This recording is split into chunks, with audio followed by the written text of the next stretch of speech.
George Underwood, Staff Sergeant, 310th Bomb Group, 381st Bomb Squadron, out of Corsica, 12th Air Force, 1944.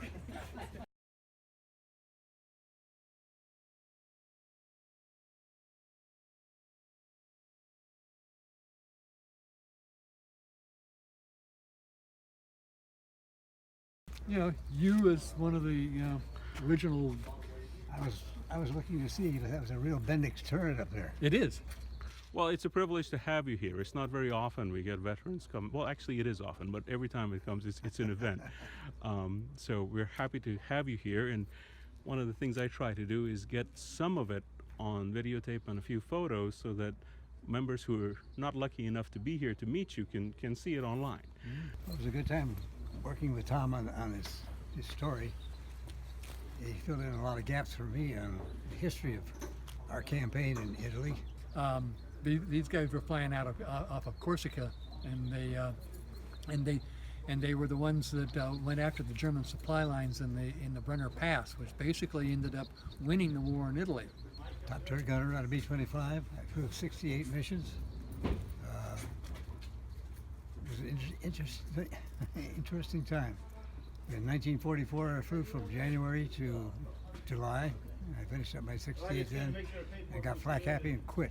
Oh, wow. I had enough.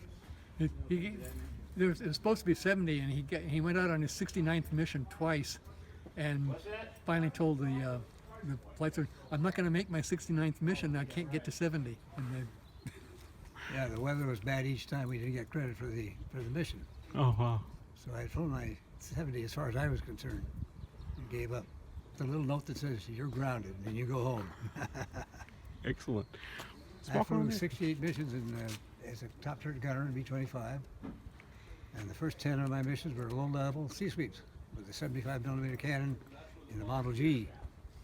So that was interesting mission. Now, sir, when you say low level, what does that mean? 100 feet. The highest we got was about 200 feet going around the field to land. Most of the time it was down on the deck. Wow. We're after German shipping along the Italian coast. You shot down a German flying boat. 1/8 of one. 1/8 of one. I had the pilot lower the wing so I could take a shot at it. I took one burst at the flying boat. And going in the opposite direction we had our four G models. We were down low, but he was lower than we were, trying to sneak by. And about that time, our Spitfire cover discovered it, and they shot him down. They took care of it. And you had him. So I got a shot at a German airplane. Then we went into medium altitude bombing from 10,000 feet normally, 9 to 10,000 feet.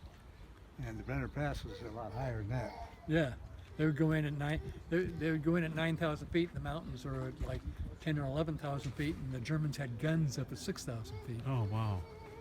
And in some cases, we're shooting down at them. So they had a hard time. You can go through the Brenner Pass today, and after the war, the railroad was so badly destroyed that they didn't repair it. They just built another railroad. They just built another one. 500 yards west. But if you go down the Brenner Pass, you can, if you know where to look, you can look up on the mountainsides. You can see the concrete gun emplacements are still there. These are noisy rascals. Here's my favorite shot. These might be 25. So I was up there in the top turret gunner slot. What was that like? I mean, how did it? Good view. Good view. Yeah. Because I've just crawled through it once, and what I tell people is that it's not built for comfort.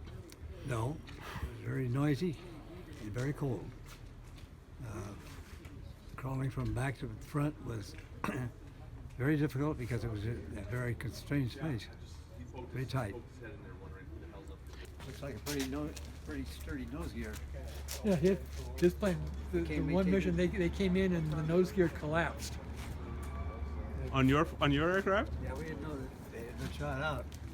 So we landed on the main gear, off on the side because we had been badly shot. A lot of flak. So we landed on the side of the strip so we would damage the runway. And as we came in and slowed down and lowered the nose gear, it just gave up and put it on our nose. Wow. And then the tail gunner tried to climb out the escape hatch and fell down and broke his leg. fell 10 feet and broke his leg. Because it was sticking up. Yeah, because Well, that was the mission I got wounded on. I got a scratch on my nose. So, bombardier, navigator was up here, and I landed up there once. It just scared the daylights out of me. But our bombardiers routinely landed in the nose. I mean, Sitting they were in the- in there while the plane landed. Yeah. And you find that a little too much. I found that scary. I did it once, and that was enough. That was all I wanted. Well, the whole thing sounds scary to me. How old were you at the time? 19. Yeah, I think when you're 19, it takes a lot to scare you. Yeah, we bellied in a couple times after getting shot up. Wow. And we took a couple war-weary aircraft from one field to another and bellied those in because you couldn't get your gear down. Wow. Well, thank you for your service, and again, thank you for joining us here today. It's a privilege to have you. Good to be here. Thank you.